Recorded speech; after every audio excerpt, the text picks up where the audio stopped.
Hi, CJ with Diode Dynamics.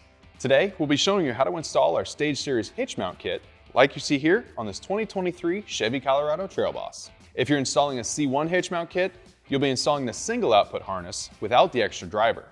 And if you're installing the C1R hitch mount kit to have the additional fourth brake light and optional safety strobe feature, you'll be using the harness with the external driver. To begin, we'll move underneath the passenger side taillight and locate the taillight connector above the exhaust pipe. Disconnect the connector by pulling the red locking tab towards the center of the vehicle. Then, install the provided harness in line with your factory connectors, making sure to push the locking tab back into the lock position.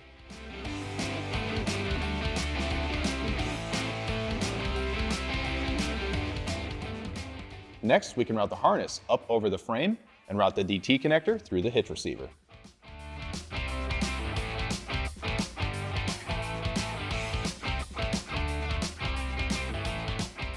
If you're installing C1Rs, you'll need to also connect the second taillight connector in line, just like the passenger side.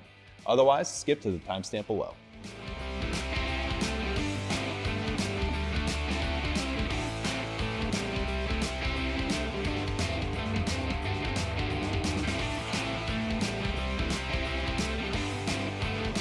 Finally, we can remove the cap from our DT connector, plugging it into the back of our pod, and simply slide and snap in your hitch mount.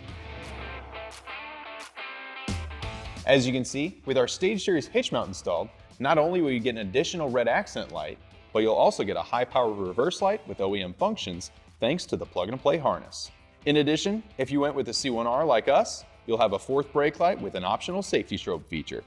If you're looking to pick up a hitch mount kit for your vehicle or any of our other products, be sure to visit our website at diodedynamics.com or use our dealer locator tool to find a dealer near you. And if you want to stay up to date on any new or future products, be sure to like, subscribe, and turn on those notifications. Thanks for watching.